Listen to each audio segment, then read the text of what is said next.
If you don't adapt, then yes, you're going to find it hard and you are probably going to fail. If you just try and keep doing things the way you have always done them with a different set of parameters in front of you, that's probably not going to work. So you have to adapt all the time. And yes, there was the financial crash, there was Brexit, there's constant war, there's all these things happening. You can take those as, right, well, this puts the brakes on things, or you can go, okay, the world has changed, my hand has changed, and therefore I need to play in a different way. If you don't do that, then yes, you do face failure. I just had to deal with the set of circumstances I was given. This week's Millennial Master is Jordan Stachini, founder of Co & Co.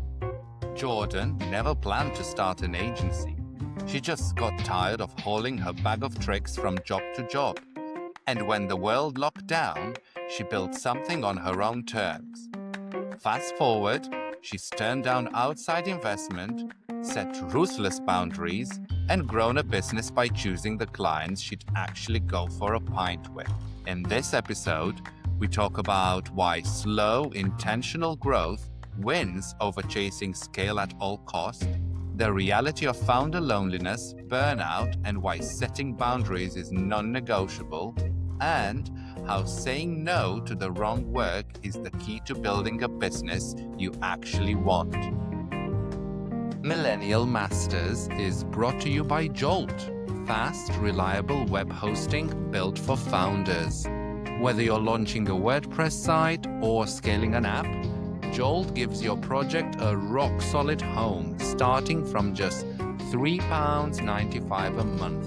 You'll get 99.99% uptime, support in under 30 seconds, and flexible payment options, including Bitcoin and Amex, so you can rack up those points while you build.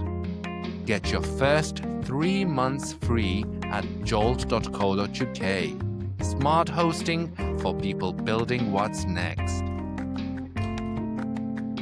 Jordan, welcome to Millennial Masters. How are you today? Good, thank you. Warm, but I'm good. How are you? Likewise, we're both in the UK and experiencing the heat wave. When people are going to listen or tune into this, it might be different, but I'm sure they'll remember it. Anyway, let's go straight into it, because your story with Co & Co starts 5 years ago, or just over 5 years ago, just before lockdown, when you decided to make some radical changes in your life and start your own business.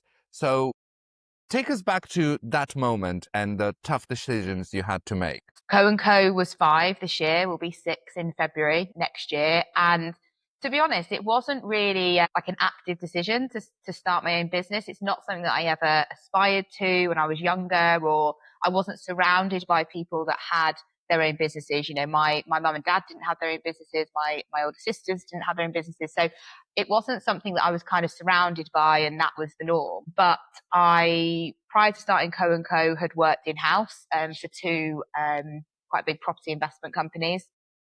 And I had been head of Europe and Africa for one, having joined as a marketing exec at kind of 22, 23, and worked my way up to head of Europe and Africa, and then left there for a global role. And I was kind of in a situation where I'd done really well. I'd built myself a reputation within the industry. People knew who I was. People knew what I was good at, which was this really kind of commercially focused, lean strategy approach to marketing, which is, you know, kind of has followed me into life as an agency owner. And I was just being asked to bring my bag of tricks really to other places. And I guess, you know, being 28 at the time of kind of being head of Europe and Africa, and then going into this global role and approaching 30, I wasn't ready for that to be kind of just my gig. And, you know, I thought potential to have to just do this for the next 30 years and keep taking my bag of tricks and doing the same thing is going to get really boring really quick. So it was through a conversation with someone else who actually owns an agency, and I was chatting to them, and they said, you know,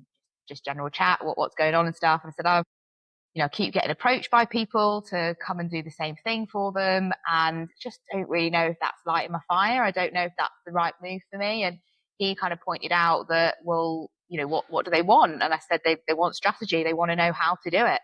And he said, well, then do it for all of them. Go and consult. If all they want is your head, your mind, your brain, then you can sell that to multiple people at the same time. And that had never crossed my mind. It never occurred to me. So, thought about it for a bit and spoke to my partner at the time about it. And, his kind of opinion was, well, it doesn't work, but why not give it a go? So the plan was to be a consultant and have more of a lifestyle business. And I'd had roles where I'd traveled a lot. They were really time consuming. I was in the office from 7 in the morning till 7 at night quite a lot of the time. And really, Yeah, traveling laboring. is fun, but when you do it for business and you do it regularly and you have flights early in the morning, it suddenly does not feel as fun anymore, does it? People think I spent a lot of time in Africa. So I was in South Africa a lot, I was in Kenya a lot, and people think, God, that's amazing. Like, you must see so many things. I think I see a taxi, an airport, an aeroplane, a hotel, and then I see an aeroplane, an airport, a taxi. Like, you don't see any of it. You might be going to these places, but you're not on holiday. So you don't necessarily get to enjoy it in the same way. So that was fine at that age, but I knew I didn't want to keep doing that. I knew that wasn't sustainable and it was very unhealthy. And ultimately led to me being very unhealthy and having a very unhealthy lifestyle. So this was kind of a bit more of an opportunity to have ownership over my time and to set my own rules, I guess, about how I wanted things to run. So I spoke to the people that were kind of offering me things at the time, and luckily one of them said, yeah, if that's how it's got to work, by consulting for us and doing your own thing, then that's fine. So that was enough for me to be able to leave that salary, that secure income every month, and take the leap. And I did. And as I say, it was meant to be me, my laptop, 3-4 days a week, kitchen table or wherever I wanted to be. And then I say to everyone, it just got out of hand then. And now it's an agency, which I'm incredibly proud of, but it was never the plan, for it to be this. And shortly after you started, global event changed everybody's perspective. How did that help you pivot around the model that you were setting up for yourself? Was it in a way easier to do things remotely because everybody had to? Yeah, so it's a question I get asked all the time. And I registered the business on the 24th of February 2020. And on the 24th of March 2020, the UK went into lockdown for 2 weeks. It was meant to be 2 weeks. And we all know that ended They up said it being was too, yeah. that ended up being a lot longer. So it wasn't really a pivot, because that is the situation that the business was born into. I didn't have even a couple of weeks of being able to go in and see clients or whatever. It was straight into lockdown conditions. So there wasn't this probably isn't the answer people want to hear, but that's just how it was. And, there are things that happen all the time in the world. And I think what people often do is they say, for example, prior to starting Co and Co, I was working in the property industry. And obviously back in 2007, 2008, massive financial crash that had a massive impact on the property industry. And things like that, people look to and go, right, well, this changes, this is massive, and this is going to cause us loads of problems. And I think if you look at it like that, and you don't look at it as okay, this is just now the field of play. If you don't adapt, then yes, you're going to find it hard and you are probably going to fail. If you just try and keep doing things the way you have always done them with a different set of parameters in front of you, that's probably not going to work. So you have to adapt all the time. And yes, there was the financial crash, there was Brexit, there's constant war, there's all these things happening. You can take those as, right, well, this puts the brakes on things, or you can go, okay, the world has changed, my hand has changed, and therefore I need to play in a different way. If you don't do that, then yes, you do face failure, I think. So I just had to deal with the set of circumstances I was given. And my first two clients, I had one in Manchester and I had one in Australia, and I couldn't have had people further apart. And it was no different because I couldn't be in the room with people in Manchester anyway. So it was just the world at the time that I had to deal with. And I don't really give it any more credit or thought than that, really. It was actually when things started to change and people started to go back to work and that was the change for me, because everything had been so remote and hands off. And then it was like, oh, people actually want to see you and they want you in the office and you've got to get dressed for work again. And, all these kind of things. So yeah, it was a crazy time. We all know it was a crazy time, and no one had a rule book on how to run with it. But what was the other option than to just crack on? Where you did have an option a bit later on, though, was from what you set out to turn in from a lifestyle business, then moving to a fully fledged agency with a thriving team and clients around the world. So I'm wondering, when did you realize you needed to do that switch? So I'm laughing again because it wasn't a decision. Again, it was just a set of circumstances. So someone that I had actually been to university with and ended up working with, but on another side of marketing. So my side of marketing is very commercial. It's very strategy led. It's the how you're going to make the till ring. And that's from having worked in really intense sales environments for most of my career. My friend on the other side of that, who I went to uni with and ended up working with in the same business, was on the other side. So she was all about customer experience. She was about engagement. She was about the touch and the feel and how do you build brand loyalty and all of that kind of thing. So the complete opposite side of the penny to me. And she, a bit like me, had built a reputation for herself as being very good at that, and was being approached by different people. And it come to the end of her time where she was. And she said to me, look, I'm thinking about doing what you did and setting up on my own. What are your thoughts? I, you know, I guess advice was it's pretty hard in terms of the actual setup that you have to do. Like getting a client lined up and ready to walk into is easier than all of the stuff that you have to do just as a business, because you have a brand to build, you have a business to raise awareness of, you have your own marketing to do. So it's not an easy option to go and start a business. So she thought about it and I thought about it. And then I thought, well, why don't we just pivot what the agency does and move from this kind of consultancy strategy offering to complete end to end? So yes, we can do the consultancy and strategy, but then we can actually do all of the creative execution as well. And we can combine kind of offline activity that people are normally shying away from because they think you can't measure it.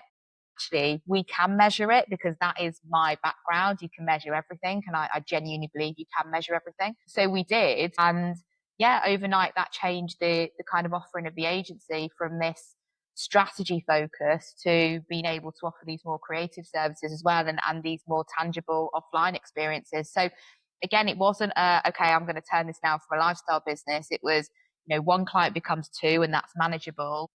You insert a different offering that brings in a different client that then requires more people, and it's just been very organic. And I think that because I wanted it to be a lifestyle business from the start, I knew that I didn't have to say yes to everything. I knew that I wasn't trying to build a massive business, so I've always been very good at that. That's not for us. That isn't a job for us. That isn't what we're going to be the best at, and there are other people out there that can do that better for you. And I'm all right with that. I don't want to be Saatchi and Saatchi. I don't want to be McCann. I'm happy with being a small boutique agency and being close to the work and being close to the people that are doing it. And therefore, we have the luxury of being able to kind of pick what we work on and what we don't. And I only want to do work we will absolutely smash and do better than anybody else. So you turned down rapid scaling and outside investment to protect your lifestyle, your quality of life, your team, and you said you get picky about the things you do. Yeah. So how do you decide what opportunities to say no to, and what's your personal red flag when it comes to getting clients? Because I'm sure there are some. Yeah, yeah, definitely. When I decided that we were going to be an agency, the best piece of advice I was given was you can grow in two ways. You can grow with speed or you can grow with stability. And I am incredibly risk averse. I don't take risks. I am a deep thinker on things. I'm very logical and very pragmatic. I'm happy to take big steps if I've done all the homework as to this is the right step to take. But, I think I was very conscious, and I am aware every single day that now that we are a team, I'm not just responsible for my mortgage and, my car payments and my life, but I'm responsible for other people's as well. And I'm responsible for making sure that they get paid at the end of every month. And that isn't lost on me. I think that's a huge responsibility to take on. And I think making big, risky decisions, you're gambling other people's lives with that. And I don't sign up to that. So that was kind of the advice I was given that has always made me steer away from outside investment. And, you see it all the time, don't you, about people that have scaled and, now exited businesses for X million and everything. But actually, the reality of that is the founder is often moved out the way as soon as possible. Their sum of money is not often, seven figures. Actually, I don't want to be one of these agencies that's having to chase payroll every month. I want to be able to go to sleep at night, and I want to enjoy my life and my job. So there's kind of that side to it. In terms of the red flags, I swear by like a vibe check with clients. So my team call it the pint check normally. If we're not going for a pint, then we're probably not the people for you, because, I like to work with people that I like and that I would choose to spend time with, because we work with people on quite long-term basis. So I've got a client that I've been working with for the 5 years that we've been going. We've got other clients that we've worked for 18 months, 12 months. We do very little. I think the shortest we've ever done is about 6 months, but we work with people for a long period of time. So I'm spending more time with them than I have my family. So I want to enjoy that time. So there's definitely a vibe check of are you the right people? But we work best with people, and we attract people that want to be disruptive isn't the word, and I'm not sure what the right word is, but they want to be different in their industry, and they don't want to follow what everyone else has done, and they want to turn that dial 1 or 2%, 10% if we can, but they want to step outside the norm, and that's where we do our best work. So the people that come to us and want what I call lights on stuff, the stuff we say no to, because yes, we could do it, but are we going to enjoy it? No. Is it where our best work is going to be done? Probably not, because we don't enjoy it. So it's about knowing what are we going to excel at? What is going to fire us up every day and deliver the best work? And that is often, what the project is and who the person is that we're dealing with. You've been giving me green flags. Let's go for red flags. Okay, so red flags are people that think that working with an agency means that they have a monopoly on your time. So people that think that they can text you, call you, email you any time of the day, any day of the week, and get an answer within 30 seconds. That is a huge, huge red flag for me. People that aren't happy for you to share the work that you've done to promote yourself as a business. I don't think it's fair for us to do a load of work for somebody, them achieve their objectives and get the results they want, and us not be able to say we were the people behind that. So those are kind of the red flags that we look for. Also, people that have really long proposal processes. People that want everyone to do the proposal in exactly the same way, in exactly the same format. If you're engaging with a creative service, whatever that might be, part of that proposal process is them showing you their creativity and how they present themselves. So, people that have these really long-winded, you have to do your proposal like this, it has to look like this, that you're not for me, because if you're already trying to fit us into this box, I'm going to have an uphill battle on my hands of getting you to think differently. I don't want to put myself through that, so I'm certainly not going to put any of the team through it. And also, you've built a brand around basically zero BS and measuring everything, especially offline. Tell me more about that. How do you pitch yourself and the agency to clients, and doing it yourself without zero BS? Well, that's it, isn't it? And I tout myself as the least fluffy marketing person you will ever meet. And that comes from that ROI obsession and that what are we doing it for? What is it that we're actually doing it for? Because I can make you the prettiest thing in the world, or the team can make you the prettiest thing in the world, but is it going to work? Because, we might all high five ourselves that we've got the best looking campaign, but have we got the best performing campaign? So it's making sure that that's there. I'm very upfront with clients from the start. I mean, I actually don't think I've sworn yet on here, but I swear all the time. And, It's okay. We put the explicit label on it. say to people, look, I do drop an F-bomb every now and again, and that is how I speak. And I know that's not for everybody, but I can't change that. It's my makeup. It's just how I communicate, especially when I get excited about something. And also that I'm not just going to bring you easy options. And And we're going to be quite honest with you from the start as to where you're at, because a lot of clients often, and I'd say the majority, come to you with a problem, or they come to you with their perceived problem. You have a conversation and actually they've got a bigger problem than the one they think they've got, or it's a different problem, or there's something glaringly obvious that they need to do. So, we offer branding as a service, for example, and we will have people come to us and say, we want a branding project, we want to change everything, everything else. Okay, great. Let's do it.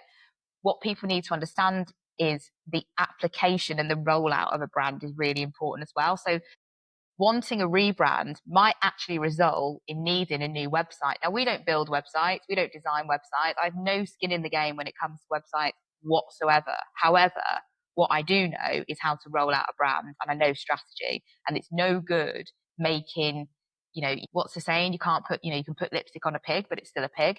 You have to present your shop window in the best way, but your shop window also has to be solid. It has to be right. So people often underestimate what is actually involved in doing things properly. And I have no interest in doing things half-assed or not right, or, we always say that'll do, we'll never do. And we say that with our team. Our expectations of ourselves are incredibly high.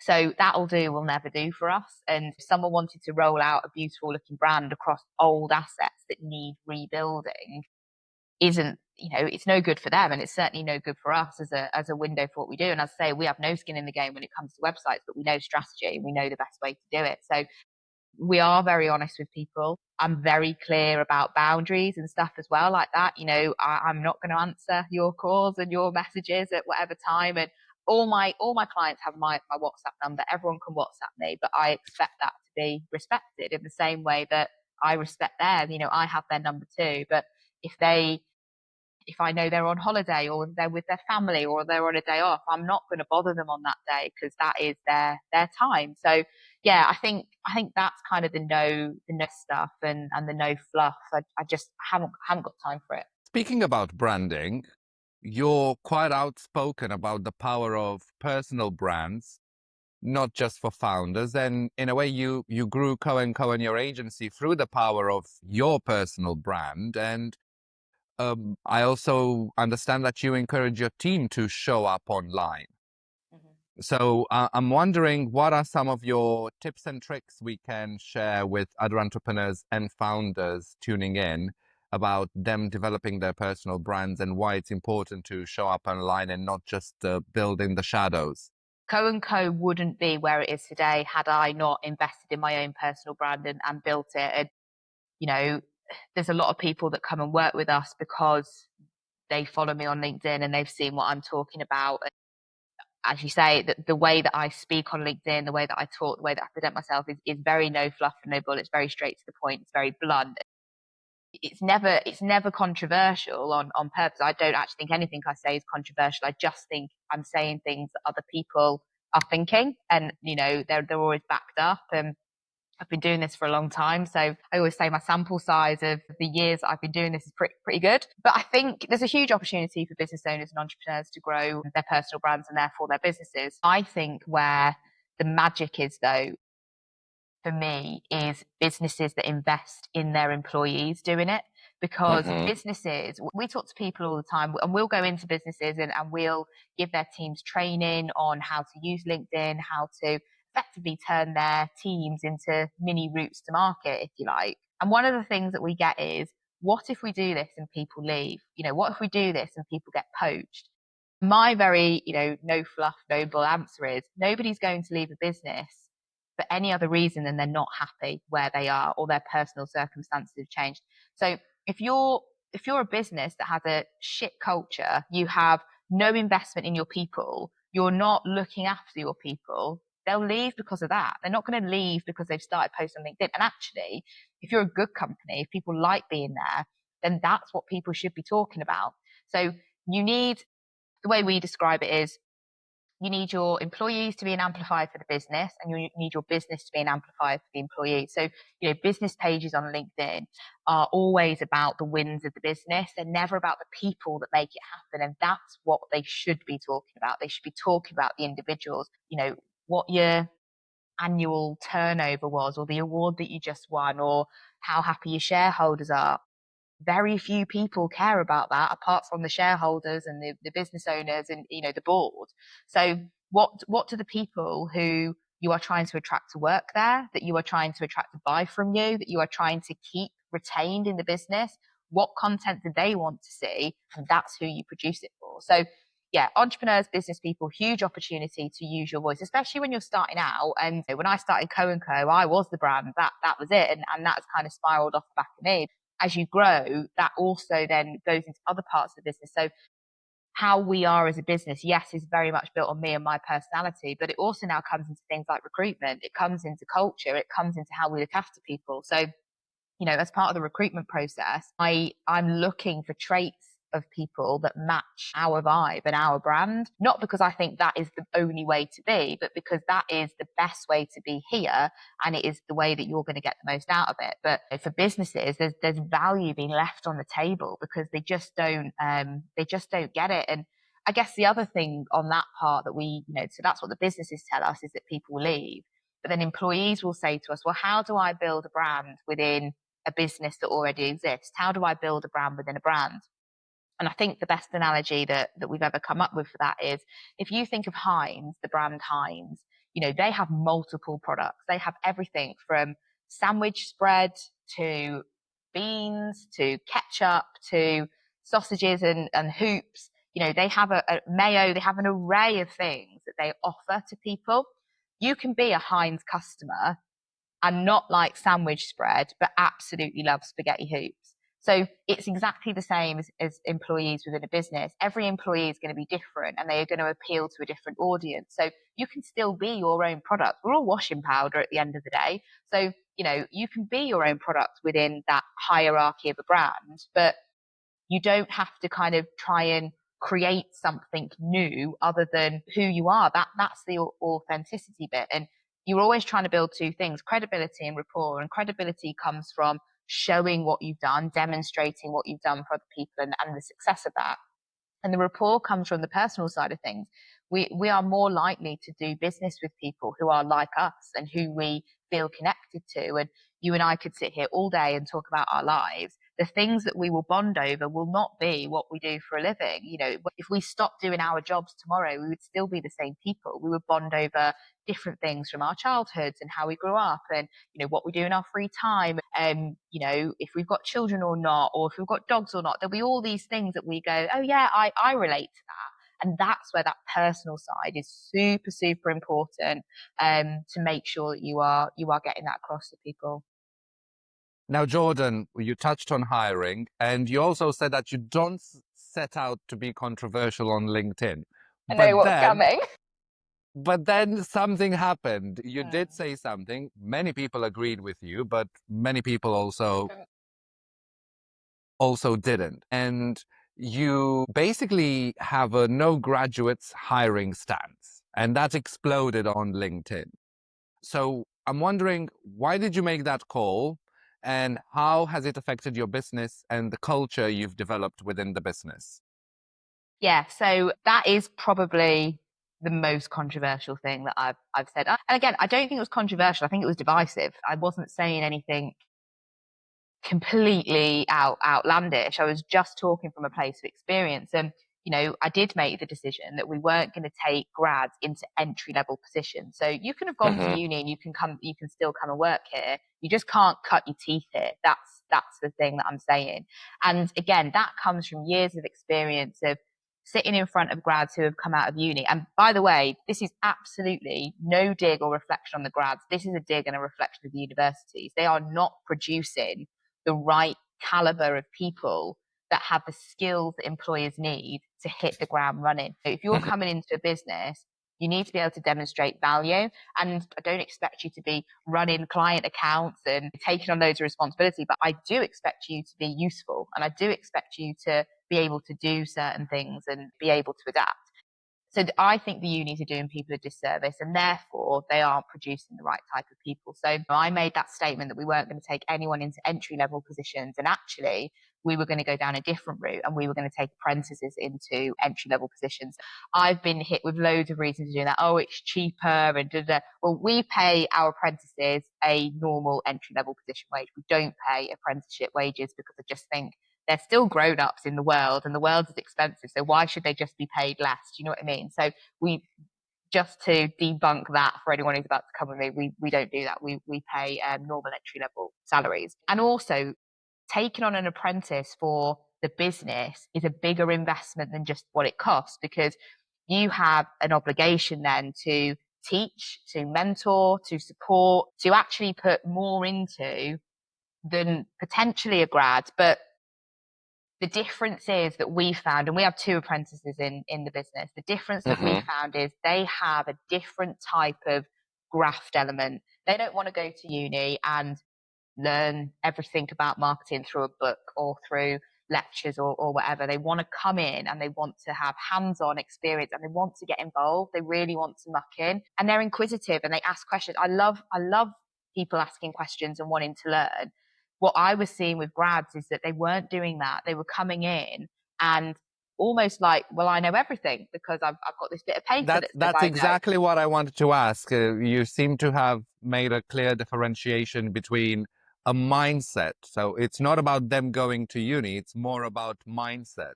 Yeah, but I think that is being taught by the universities. I think the universities are saying, if you learn this, you will therefore be able to walk into this job, this job, and this job. And that's just not the case. And when I made that statement on LinkedIn, I did actually have some grads come at me in the comments.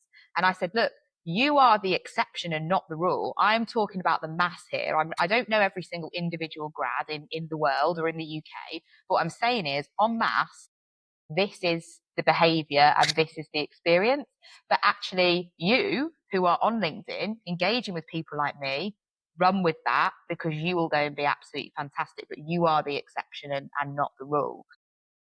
So that was kind of where that came from. I did a podcast recently for the audience there is for young people who are kind of 16, 18 and trying to make their next step in life, I guess. And I went to university, that was the other thing I had. Oh, it's all right for you. You went to university, you got first, you won 2 awards, pull the ladder up after yourself. Absolutely not. Like, I'm the first person to help anybody up the ladder, no problem.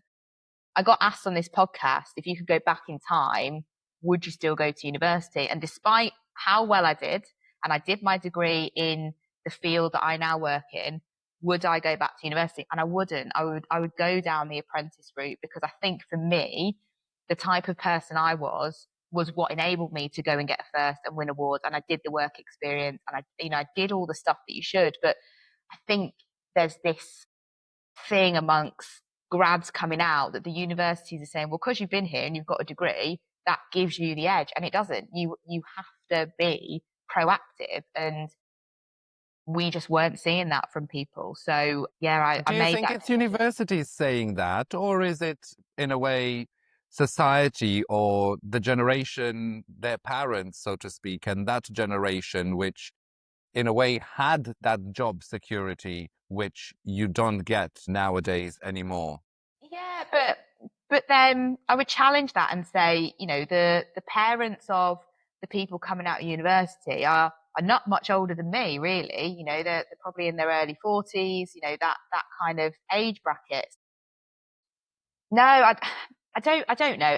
There's going to be loads of factors, isn't there? But all I can say is that the 2 young people that we have in the team here who are 19 are just a different breed. And I think maybe I've been lucky. Maybe we have just found 2 gems, but I'm not sure, because I've had this conversation with other people, and there is a definite, across different industries, different sectors, and there's definitely just this feeling that there's something happening in universities that is letting graduates down. I mean, the university I went to, we were taught by people who were in the industry. It was 35 hours a week. It was as close to the real world as you could possibly get. I mean, I'd love a 35-hour week now, but that was as close as it could get. And my friends doing sports science and playing rounders for 3 hours on a Monday, and then they got a degree.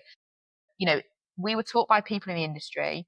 We also had a module where we had creative directors from a Manchester agency and a Liverpool agency come in and rip our work apart. We were working on the same briefs their agencies were, and we were presenting what we thought was amazing, creative, this is going to get used level work. And they would rip it apart and just say, we would never put that in front of somebody, or you need to do this, or have you thought about that? And really, really challenged us. And I think that grounding was absolutely, priceless to me. And what I also say to people who challenge me on this opinion is I do spend time going into colleges, universities, wherever, to say, look, this is what you should be teaching people. This is the skills that are useful to us as employers coming out. Because I don't think that you can, I think everybody, no matter what sector or industry that you're in, when you get to a certain point in your career, a certain seniority level, I believe you have an obligation to help those coming up, because you can't sit and bitch and moan that the next generation aren't ready if you aren't prepared to do your bit to help. So I do that where I can, and I've gone and done talks. And as I say, I've sat with universities and helped them put courses together. And I think the other thing that is a problem, and maybe just more in this industry than others, is all the kids that started university last September looking at, doing marketing, studying marketing, or any of the creative industries, their course has been set now for 3 years. What they are going to learn in year 3 will be almost archaic by the time they come to learn It's it. outdated by design, basically, yes. It is. It needs to be looked at, I would say, at least every 12 months for, are we teaching these people what is going to be useful to them when they leave? And you're only going to be able to do that if you're constantly keeping an eye on the sector, on changes, on technology, on trends. You're only going to be able to teach them the best if you are also looking in and not just, if you're also looking out and not just into the world that you're in. So yeah, I think there's a job to be done by universities. And as I say, I'm more than happy to help and bring my no fluff, no BS approach to it. But it is a decision that I stand by, and so far, touch wood, I'm happy with. But as I say, it's not to say you can't come here if you've been to uni. You can't start here. So have you had any exceptions where you did bring in a graduate because they had the right mindset? Has there been No. any exception? No. So I'm trying to think. No, there hasn't. I mean, my last interaction with a grad going into entry level position, it was actually a client, and we were helping them to build a marketing team. So we'd supported them for a period of time, and we were kind of doing this handover process of, okay, we've kind of set you up now. Let's build you a team that can continue it. So we were helping them with that, and obviously helping with the recruitment of that, and the interview process. And I sat down in front of a girl, and she was lovely. She was a really clearly very smart, very switched on young woman. And I said, okay, so, talk to me about where you want to go with things. And I'm not talking about next 5 years or 10 years. You shouldn't know that. Like you're not old enough to know what I don't know what I want to be doing in 5 or 10 years. So you certainly shouldn't feel shackled to any type of idea. And she said, well, the next 2 years, I'd really like your job. And I thought, think what you're trying to do is give me a compliment. But actually, what I feel that you've done is just undermine like 10 years of really hard work. Because if you think that you can do what I've done in 10 years in 2, then quite frankly, I shouldn't be doing the job that I'm doing. And that was the last interaction that I had with a grad. Now, something else that's changing the name of the game for agencies and marketing and junior roles is AI.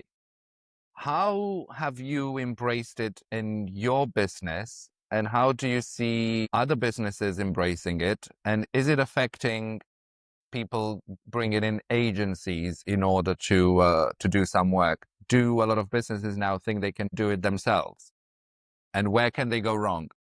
Yeah, I mean, look, a lot of it's a bit like I was saying before. There's always something. There's always something that businesses think, oh, we don't need humans for it now because we've got this machine that does it. Or you could go back. You could go back to the start of time. The wheel put people out of business. The car put people out of business. Electricity put people out of business. Like there's always going to be an evolution of technology, and it's how you embrace that, and it's how you work alongside it rather than just roll over and say, right, I give up. But it's also being understanding of where it plays a role and where it can't replace things. a good example I can give you in terms of creative industries. We do a lot of creative work. We do a lot of brand work. We do obviously a lot of offline stuff. And I think the one thing it will never replace is human connection. And a lot of the offline activations that we do, I just don't think it has a place there. I think I actually feel like it's quite dangerous in terms of the idea generation that it is used for in some creative industries. And the reason I think that is dangerous is because the best creatives that I've ever worked with have got there through trial and error. You get there through working your way up. So how do you become a middleweight designer or a lead designer or a creative director if you haven't had to go through the process of learning, of test and learn, if you've had a machine that has helped you do it? So, idea generation, there's a lot of agencies, heavy creative agencies now I'm talking about, that rely on juniors to come up with ideas.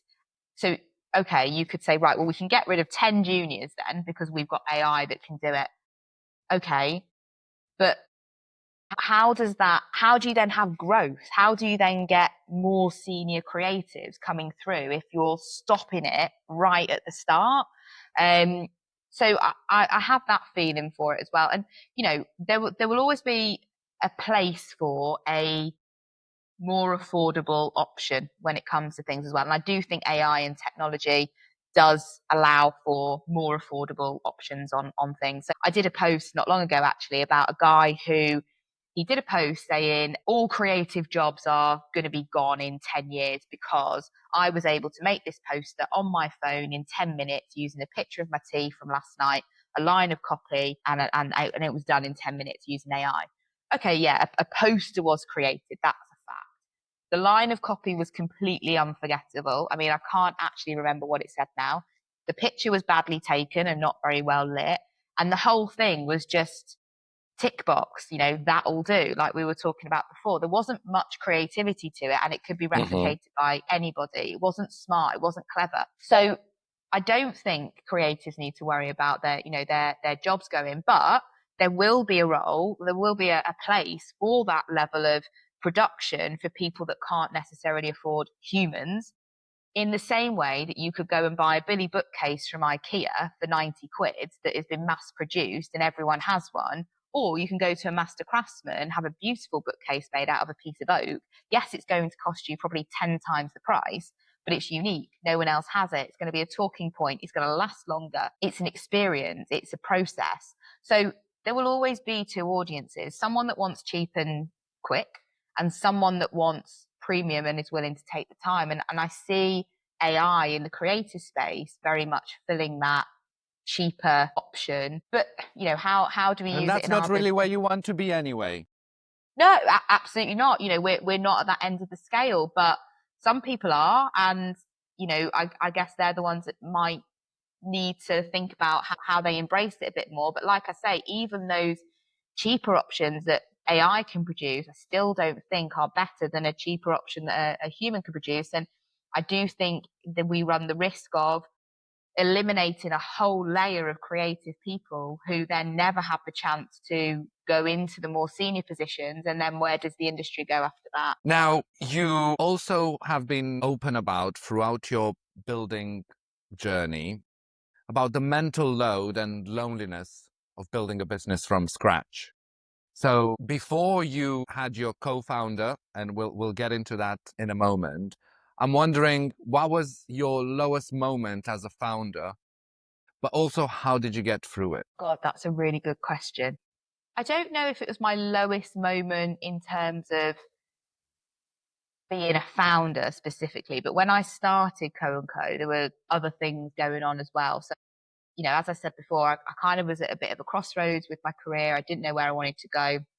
I wasn't satisfied by it, so I knew it had to change. But there were also two other things going on at the same time in that, as I said, I had a very unhealthy lifestyle. I was 5 stone overweight. I was 14 and a half stone at my biggest, which at 5'3" is quite a lot to carry. So I was really unhappy with myself, and that was having an effect on, my mental health and that kind of thing. And the job, I wasn't happy with. I was in a relationship that I shouldn't have been in either, that was kind of coming to an end. And it was a relationship I didn't think would come to an end, but, it was. So going through all of those things kind of over a 2-3 year period all at the same time was quite difficult, because I was running a business on my own. And when you're doing that, no one talks about the loneliness of starting a business when it's just you. There are people you can talk to, but they haven't got the same skin in the game because it's not theirs.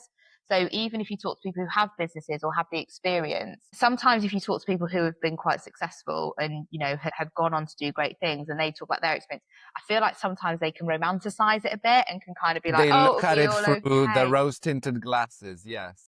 Exactly. And, hindsight is 2020 vision, isn't it? So that you're getting a perspective that is kind of warped, I feel. So that's difficult. And, when you sign up to be self-employed, if you're in a relationship with somebody, that person is also signing up for self-employed life, which is something that I think is massively underestimated, because the pressure that puts on a relationship that has been two incomes, two good incomes, to being one good income and one might be an income is hard. And there's the expectation. You don't want it to fail. You don't want to be the person to say, look, I gave it a go and it didn't work. That was a low moment for me in having to deal with all those things at once. And I'm a very internal person. So I do a lot of problem solving myself. I don't necessarily go and talk to people until I know what the answer is. So I'm happy to say, bloody hell, I've got this horrible problem, but this is what I'm going to do about it. But I can't go to somebody and say, I've got this problem, I don't know what to do. It's not in me. I can't do it. So that was really hard, to go through those 2 or 3 really pivotal, transformative years alone in pretty much every way. That was hard. But I think in that also kind of gave me this feeling of, well, it can't fail, because there's nobody now to support you, or, this has to work. And I just doubled down on that and went all in, really. But yeah, it was a hard few years for sure. And it was after that when you brought your co-founder on board and also changed in a way the direction and the path of the agency. Mm. What's the dynamic like now when you have experienced business life solo founder, but now also you have a wingman, wingwoman, Yeah. and how do you spread the load between you? Yeah. So first of all, Sophie, who came in to work with me, who has been my best friend for 14, 15 years, and we went to uni together, we worked together. I didn't bring her in as a co-founder. She came in as a creative director, because I still felt that, because I had started Co and Co, I still felt it was my responsibility to make sure that it was a success. And I didn't, that pressure that I talked about before of, I'm responsible for other people's mortgages and rent and kids' school fees and holidays and stuff. I didn't want to put that onto someone else. So Sophie came in as creative director, and what she does is so different to, what I do. And we are really different. We are two sides of the same coin, but it works brilliantly, because not only are we different in terms of skill set, we're different in terms of personality, and we operate differently, we think differently. And just having that other person, that other perspective is brilliant. It really was a breath of fresh air. And because we have that, and we have that different dynamic, it really works in our favor a lot of the time. We've gone to pitches before, or initial meetings, where I'll sit in the room and I'll think, these people do not like me. They don't like my way, my style, but they love Sophie. They absolutely love her. And I think, okay, then this is yours. You lead on that. You be the contact on it. And I think that's a really big thing for founders, especially, that have started the business alone and grown it, have to be humbled by, is that you aren't always the best person for the job. You have to use your team, and actually building a team around you of people that are better than you at certain things and have different skills to you is the best thing that you can do as a business owner, because then you have all bases covered. I know what my strengths are, and I'm very aware what my weaknesses are, and I'm okay with that. I'm all right with that. That's fine, because I've got other people that can cover those bases. She's great for me. She's a great mirror for me. And, she often says, I work at a different speed to everybody else. She's like, I don't know how you work at the speed that you work at. And do all the things that you do. But she also then says you need to think about how that reflects out as well. So if you do something in 2 seconds for somebody, you are setting the expectation that everybody can do it in 2 seconds and it can be done straight away. And that's not the reality for everybody else. So she's really taught me a lot of lessons in, managing expectations, in actually not having to just react to things, but, just take a step. If it's needed by next Wednesday, why do you have to do it right now? Because again, you're setting an unrealistic expectation then for the whole team that that's how long things take. So it's great. I love that I get to work with my best friend every day, and I just love the whole culture and, dynamic. And because she is very much on that side of marketing about experience and how people feel and loyalty, Hmm. she brings something to the culture that I'd like to think I can bring, but she's a much better person to bring it because she's always thinking about that, how people feel. So yeah, it works really well. I feel incredibly lucky to have the dynamic that we have. So you share some of the load, but you still carry the whole burden yourself. Yeah, I do, and I do think that is because I decided to do this. I put myself in this position, um, and I'm happy with that. And I look after all the business side of things, and again, I think that's just because of the type of work that I've done in the past, is that I'm just naturally drawn to that kind of stuff, and the Hmm. operational stuff. And ultimately it's my job to make sure that this business makes money. I'm happy to have the difficult price conversations with people, and um retainer time conversations with people. That's my job. That is what I'm here to do, and to make sure that everybody is looked after. But things can still get super busy. And I'm wondering, Jordan, what are some of the habits and routines that keep you grounded and productive when it's all go, go, go, and you have to juggle and handle so many things? Yeah, so I think people can sometimes think that I have a really exciting, fast and glamorous life, and the reality is the complete opposite of that. I am so regimented. I am so a creature of habit. I eat the same thing every single day. I get up at the same time every single day. I'm an early riser, as we were talking about before we started recording. I'm up at How 5. I'm early in are the we talking about? 5 a.m. in the gym for 5:15. Come home, sort the dog out, get ready for work, go to work, come home, walk the dog. And then I'm actually normally in bed by about 8, half 8, and then up Mm. again the next day. So that routine for me is really, I need that. I'm rubbish without routine. Even at weekends, I'm rubbish with downtime. Or, my partner always says I can't sit still for longer than 2 minutes. I think it takes us about 3 days to watch an hour-long episode of anything on Hmm. Netflix because I'm just up and I need to go and, do something. And I know we're driving mad with it, but it does matter to me. And, prioritizing the fitness side of things and the wellness side of things, going through losing 5 stone, that wasn't a eat a few more salads and do a few more steps. That was a whole lifestyle transformation. And that way of living is really important to me. So yeah, I eat the same thing every single day. I eat at the same time every single day. I take my supplements at the same time every day. I go to the gym at the same time. I use my calendar as a to-do list. So everything is blocked out in my calendar for what I'm doing, the time Mm-hmm. I'm doing it. Again, even at weekends, if I've got to return something to Zara, it's in there for the hour that I'm going to go and do it. And that is how I manage things. And I encourage the team to do the same, just because I find that really helps me. And I know everyone is different, but if anyone ever asks me how do you manage it all, it's being really strict with time and planning things in. So you're planning your free time in your calendar as well, which I've heard from others as well. Not just Yeah, that is leaving very gaps good. in between and seeing what you're going to do in that time. No, it's in there. So even tomorrow, for example, I'll be with my PT from 7 till 8, and then I have an appointment at 9. So between 8 and 9 is in my calendar to do steps for an hour, because that's when I'll get my steps in. So everything is in my calendar. So exercise and routine, it's what keeping you grounded and productive besides running your calendar military style. Yeah, exactly.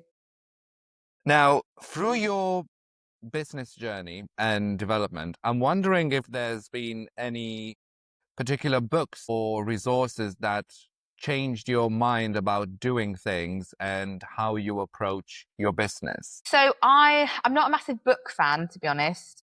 Just on Mm-hmm. account of I can't sit still for 2 minutes. So I certainly, if I'm reading a book, I'm not going to be as engaged. But I love audiobooks. I love podcasts. Mm-hmm. And I listen to all the stereotypical ones, Diary of a CEO and the high performance podcast and things like that. But actually through podcasting myself, being guest on podcasts and speaking to different people and listening to the guests they've had has been really, really helpful to me. And actually I think the best podcast I ever listened to, and I would encourage you to listen to it if you haven't already, was a Dive of a CEO episode, but it was the Jimmy Carr one. And he was in marketing before he became a stand-up comedian.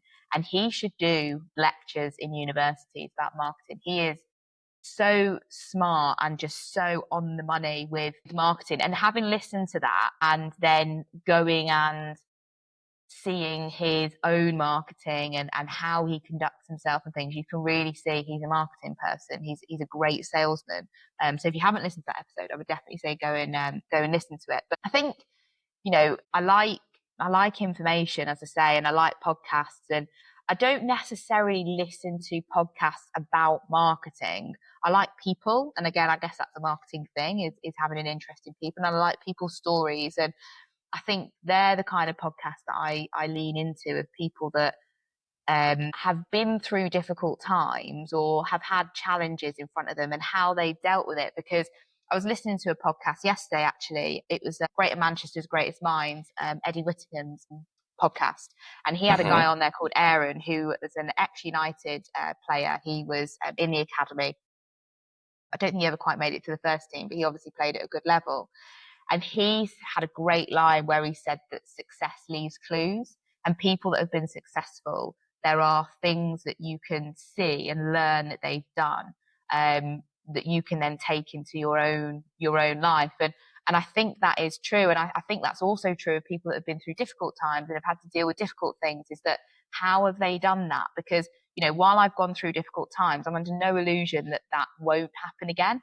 So I need to pick up as much information I can about, yes, how to be successful, but actually, how do you deal with things when they're hard? It's easy when, make hay while the sun shines. That bit of business is Mm-hmm. easy. But actually, when those days come where it is difficult and you've got to make decisions, how do you do it? And how do you pick the best thing? So, I've listened to podcasts of ex-SAS soldiers. Rylan Clark, who obviously the TV personality, his episode on the High Performance podcast is incredible, because he talks about these two personalities that he's had to have. And that is so similar to being in business. You have to have two hats on all the time. So those are the kind of things that I've found that have helped me. Not necessarily, how do you do marketing, but how do you become successful, and how do you, as I say, more in my case, deal with the times when it's difficult? Because I think when you're having success, that's easy to lean into. You just do more of the thing making you successful. But when it's hard, you need a decent armory, I think, to deal with difficult times. And as we said before we started recording, I have a saying that sometimes your options are, what arm do you want to break first? And there aren't always good options to choose from. You have to make a decision and move forward with it, and you go from there after that. Speaking of tough decisions, as we taper off our discussion, 6 years in, almost 6 years in now into Co & Co, building a successful agency and a great team, I'm wondering, Jordan, what are the biggest sacrifices you had to make to be where you are today? Time is the biggest one. I don't think you can shortcut your way to growth. Well, you can take a load of investment, but then is it real? It's all a bit smoke and mirrors, I feel. But time is definitely the biggest sacrifice that I've had to give up, and willingly. To be fair, I don't have children. I can be, I guess, selfish with my time to a degree. Obviously, I have family and a partner, but yeah, time is definitely the biggest sacrifice you have to give. And you have to be okay with that. I think there are a lot of people who start businesses because they want a really nice car, really nice holidays, a really nice house, a picture perfect Instagram life. And that is not the reality for And a after really six long months as time. well.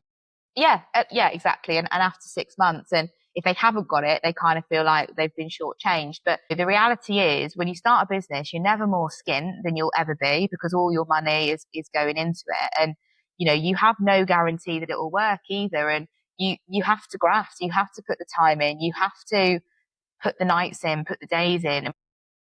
I'm not saying it's right by any stretch of the imagination, because I definitely had gone too far, but I got to the point where I was working every single day and I didn't really know what day it was. And I'd be pinging emails out thinking, why is no one replying to me? And it was the weekend, so it's, you do have to give up that time. And it's only now, I would say, in the last year that I've really got what people would probably call a work-life balance. I don't believe in work-life balance. I think it sets you up for failure. I think that the best way I ever saw it described was a rickety stool, and you always have to shift your weight one way or the other to be comfortable. And I think that is, life in general, but you do have to sacrifice. And it is only the last year that I've taken proper holidays, or, have actually had proper time off and haven't worked weekends. So yeah, time. I mean, other people whose circumstances are different, if they've got families, and sacrificing family time is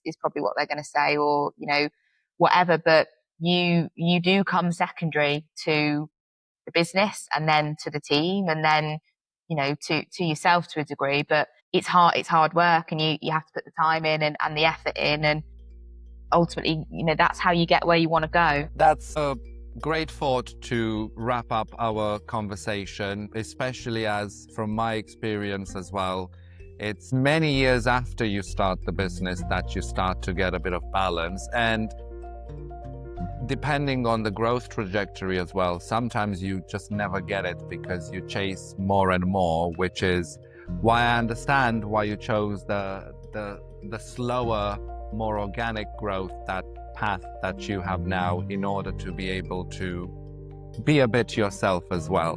So thank you so much, Jordan, for sharing your story and your wisdom so far on Millennial Masters. Thank you so much for having me. It's been great. Thanks for tuning in all the way to the end of this episode. If you enjoyed it, please share it with someone you think would get value from it. And don't forget to subscribe on YouTube, Spotify, or Apple Podcast so you never miss an episode. For the best way to stay in the loop, head to millennialmasters.net. That's where you'll get all the latest features and new episodes straight to your inbox every week. Catch you next week.